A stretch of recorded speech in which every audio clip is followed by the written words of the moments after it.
How's it going, everyone? Thank you so much for coming out today. Really appreciate you guys being here early this morning. So today we're going to be talking about a pretty hard subject, human trafficking. So before we kind of dive in, if you feel uncomfortable at any moment, feel free to step outside, get some air, take a breath. This is kind of a hard subject to talk about that directly impacts a lot of people. So it's totally okay if you need to step outside for as long as you need to. We totally understand.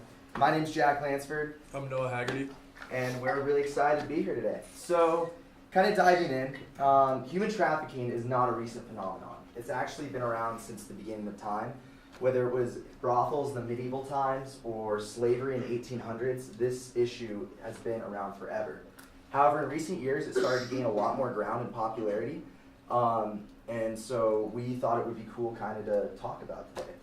So, by definition, human trafficking is the action or practice of illegally transporting people from one country or area to another, typically for the purposes of forced labor or commercial sexual exploitation. You know, that's kind of like a dense and heavy definition that we're going to kind of talk about later on throughout this presentation. But my first introduction into this issue was when I saw the movie Taken in 2008, starring Liam Neeson. It kind of sparked my curiosity about the subject, and I really wanted to kind of learn more about it ever since then. So this was a cool opportunity to really learn about it. So moving on, we're going to show you a clip from 2017 about a victim from sexual trafficking. I was never the girl on the side, of the street in high heels, being sold that way. It was in our home, it was in different hotels, like it was very hidden in the public eye. And in my case, it was family, and then family friends.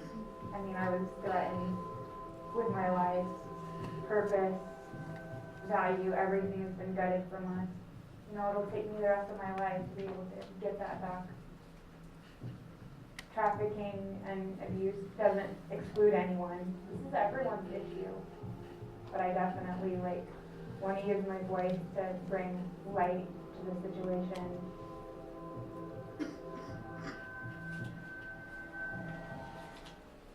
So that was just a short clip from a victim, and you couldn't tell by her face and what she talks about, but she's actually from Colorado, which is pretty alarming that this is coming straight from our home.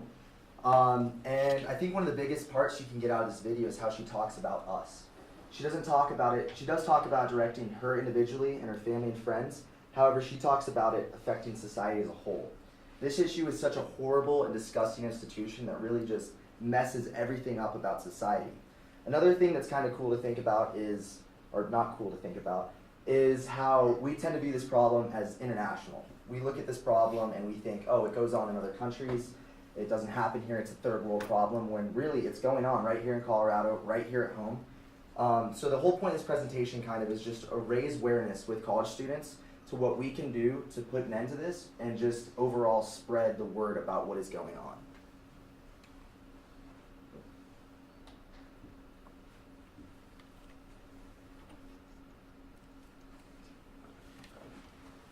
Slides away. So moving forward, we're going to talk about a girl named Rebecca Bender. So Rebecca has a pretty interesting story. She was sold into human trafficking and sex trafficking specifically 3 times over a 6-year period. And the way she got involved was a little different than how most people get involved. However, this way is starting to rise again in popularity. It's called Romeo trafficking. So basically what this is Rebecca fell in love with a man. She started to trust this guy. She started to love him. She started to live with him. And this happened over the course of like a 6 to 8 month period. And that man completely crushed that trust and sold her into trafficking through a guerrilla captor who then beat, abused, and mentally destroyed her. Every time she tried to escape, which was about 4 times, she was abused even worse. And these captors even branded her with their names, which is really messed up and really hard to talk about. However, thankfully the FBI came in, they intervened, they rescued her and the other girls that were involved, and the men that were involved were prosecuted. And thanks to her family and friends, she was able to move on from this, and she was able to kind of get back involved in society thanks to the help of a lot of therapy as well. And now she has devoted her time to be a mentor, to go around and talk at universities and public speaking areas, to spread the word about this horrible institution and what we can do as individuals to put an end to it. Recently she came to CSU, which was pretty cool. But Rebecca was really lucky to escape. A lot of these girls are not so lucky. Oftentimes their IDs are confiscated, and when these girls are taken, they're taken normally at a younger age. And if they're involved for a long period of time, they may forget their own identity. They may forget who they are, where they came from, and everything that happened before they were involved in this world. They're also drugged a lot, and so they're in a state that they aren't mentally aware of where they are and the world they're in, and kind of just starts to just go along with the actions and think that's all they have. And then also they are transported to other areas of the world sometimes, and so they may not speak that language that they're, whatever country they're in, and that makes it hard for them to get help and seek that help that they need. So here's here's a heat map of the United States where trafficking goes on. So as you can see, it kind of happens a lot on the East Coast in a lot of areas, and in California, which are like highly densely populated areas. However, one thing that's important to point out is this line that goes up here. That's pretty much I-25. So I-25 is actually the biggest road for sex trafficking in the United States. That was something we found that was beyond interesting to us, and we had no idea that this happens. And the reason is it has easy access to Canada and Mexico, and they could capture somebody and just jump on it and go either north or south, and it's easy just to take somebody far away from their home. And these traffickers are very just deceptive. They use violence, they use threats, they use debt bondage. There's so many different ways that they get people involved, and it's really just kind of sickening overall.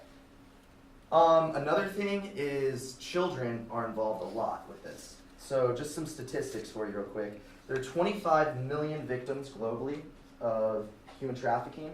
26% of these are children, and they range in ages from 9 to 19, with the average being 11. And 11 years old. I think that's so messed up that somebody could take just an 11-year-old child and ruin the rest of their life potentially. This impacts like even people if they're matured. However, if you're 11, it really, really impacts you for the rest of your life. You can ruin it. So in Fort Collins alone, there have been 198 calls with 59 cases reported in 2017.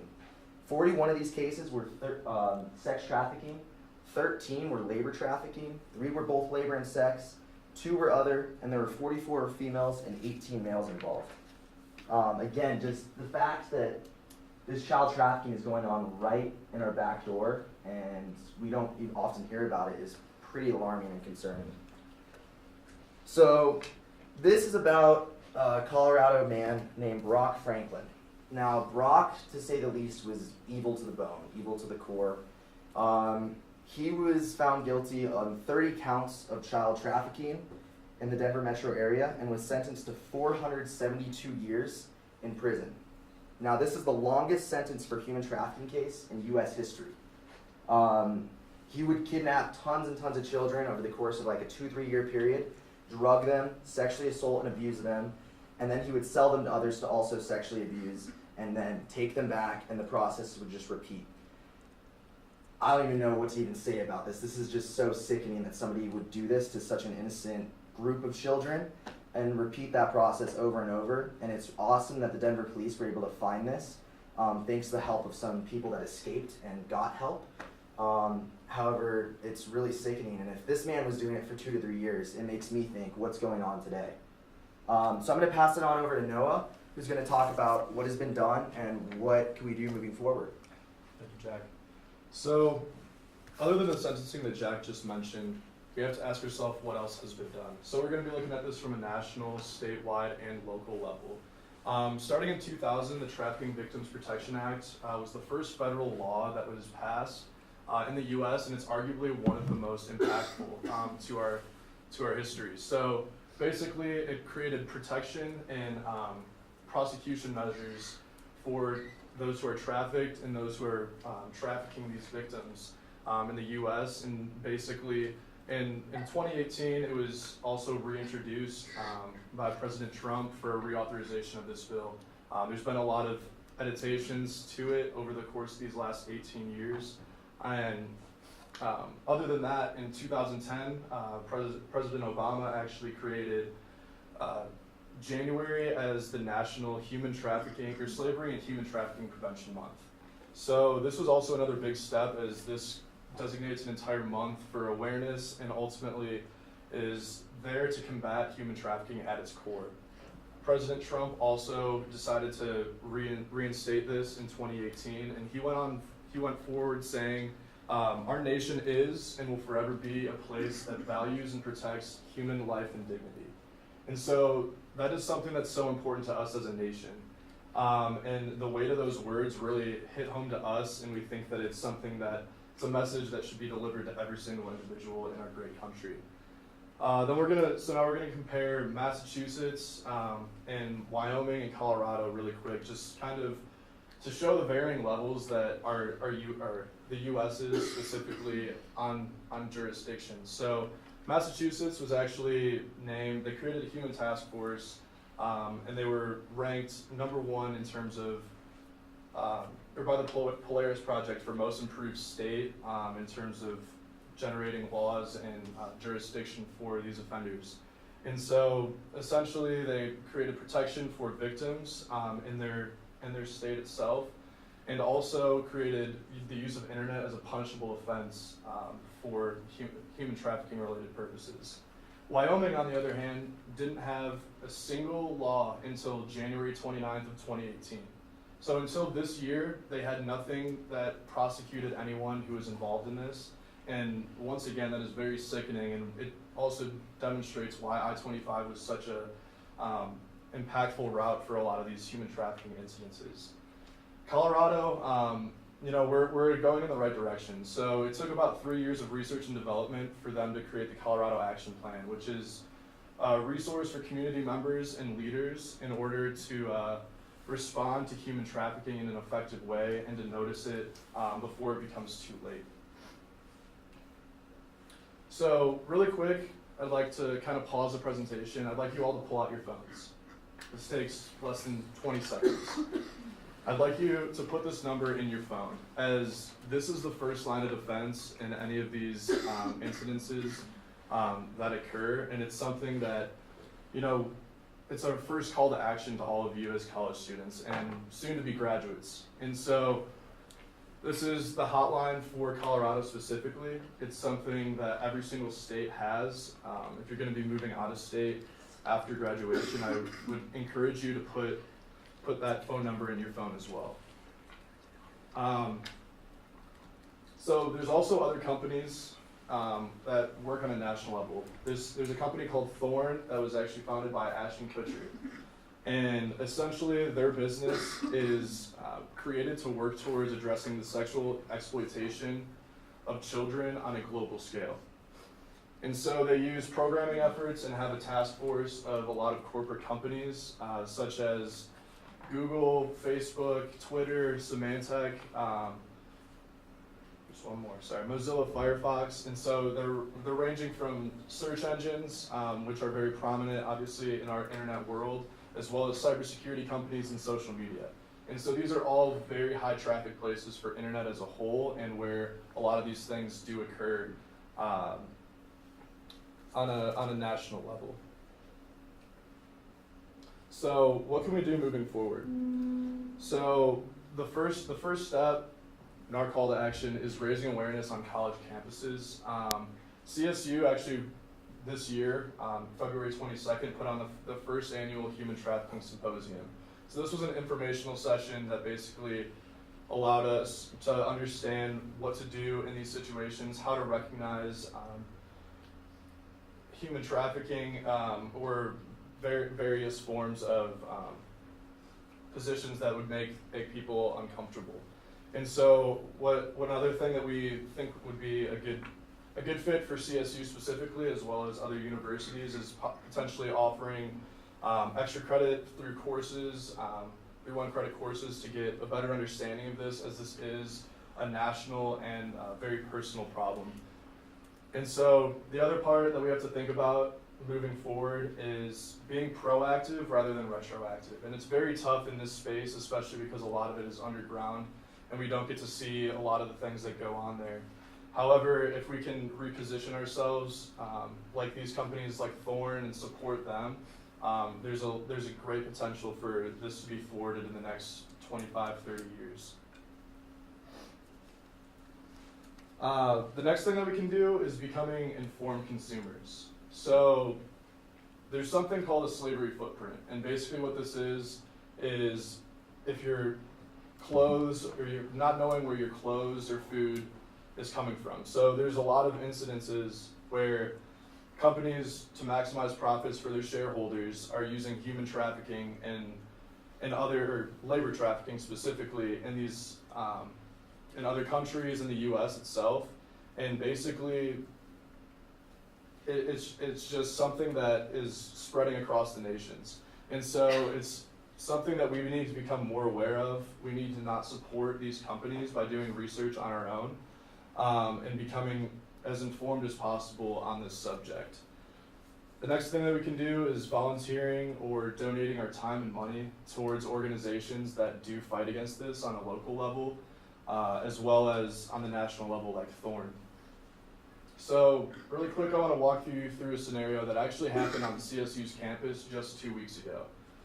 Through the efforts of the CSU, Fort Collins PD, and the Coloradoan, they put a press release out after this incident occurred. So a woman was walking on CSU's campus, and she was approached by two other women actually, and they asked her, "Hey, like, we were just wondering, would you like to join a Bible study?" And further on throughout the investigation, it was found that they were involved in sex trafficking, and that the people that they report to had coerced them into doing this on our own campus. Now, it's something we should all take personal offense to, and we're all not safe in that instance. And so I just want that to really sink in, because again, we think that we're safe and that this is all international, but this was literally 2 weeks ago. And so I encourage you to kind of look into that more and just find ways again to stay safe from this. So, as we've seen, human trafficking is all around us on a national, state, and local community level. The best way to prevent this is by raising awareness once again, donating time, money to these organizations that fight against it, and ultimately creating resources for these victims. While progress has been made, there's still a lot that needs to be done, and it's just a giant task at hand. But if we all work together, this is something that we can accomplish. So I want you to remember a quote, whether you agree with President Trump or not. Our nation is and will forever be a place that values and protects human life and dignity. After our talk today, I hope we have inspired you with one simple message. It starts with you. Thank you.